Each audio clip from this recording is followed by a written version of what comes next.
ये Australia home season का आगाज है और अगरचे क्रिकेट ऑस्ट्रेलिया ने पाकिस्तान के दौरे को ज्यादा तशहीर के लायक नहीं समझा, मगर इस सीरीज में कोई थोड़ा बहुत शोर अगर बपा हो सकता था तो मैक्सवेल के बल्ले की बदौलत ही हो सकता था, जिन्होंने ना सिर्फ अपनी नौआमूज बैटिंग लाइन का सतून बनना था बल्कि ऑस्ट्रेलियाई क्राउड के लिए भी टिकटें खरीदने की कोई वजह पैदा करना था। जिस तौर से पाकिस्तान ने वनडे सीरीज में मैक्सवेल को बांधे रखा वो काबिले तहसीन था कि ऐसे मुस्तनद और मुतनव्वे बल्लेबाज को मुसलसल चुप करवाए रखना भी किसी मौजज़े से कम नहीं।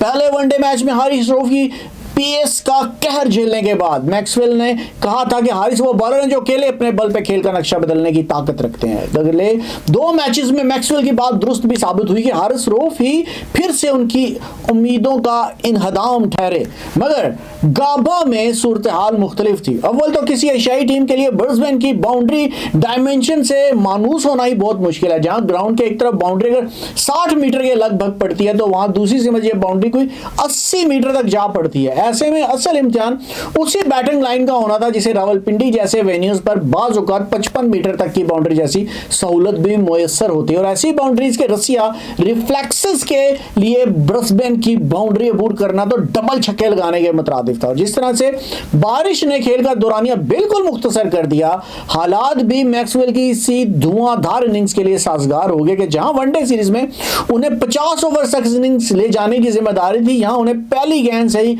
खुला बल्ला चलाने का लाइसेंस मुयस्सर था। क्रिकेट में दौरानिया जिस कदर मुख्तसर होता जाए बॉलर्स और फील्डिंग कप्तान की मुश्किलात बढ़ती जाती हैं कि जहां 20 ओवर्स खेलने को 10 विकेटें मुयस्सर होती हैं, यहां 7 ओवर्स के लिहाज से एक बल्लेबाज के हिस्से में फकत 4 गेंदें पड़ती थी। रिजवान ने यह फैसला तो दुरुस्त किया कि वो इस मुख्तसर करदा मुकाबले में पहले बॉलिंग करके अपनी बैटिंग लाइन के लिए एक वाज़ेह हदफ पाएंगे, मगर यह उनके गुमान में ना था कि मैक्सवेल भी आज ही अपनी खामोशी तोड़ेंगे और जो हदफ उनके बल्लेबाजों के लिए तय करेंगे वो किसी नॉर्मल ग्राउंड पर भी दुश्वार होगा। कुजा कि ब्रिस्बेन की इस वेन्यू पर ऐसा मतलूबा रन रेट गले पड़ जाए। मैक्सवेल ने ग्राउंड की छोटी बाउंड्री का बेहतरीन इस्तेमाल किया और पहले ही गेंद को गैर इंसानी अंदाज में लेग स्टंप से बाहर रिवर्स स्वीप करके थर्ड मैन के ऊपर खेल गए। ऐसी शॉट का रास्ता रोकना सिर्फ तभी मुमकिन है जब फील्डिंग कप्तान को 15 फील्डर से हराने की भी सहूलत मुयस्सर हो। नसीम शाह 140 किलोमीटर फी घंटा की रफ्तार से बॉलिंग करते हैं। ऐसी रफ्तार पर आती गेंदों के सामने एक सेकंड से भी कम वक्त में पूरा स्टांस पलट कर ऑफ साइड पर बाउंड्रीज बटोरना अकल को दंग कर छोड़ने वाली बात है।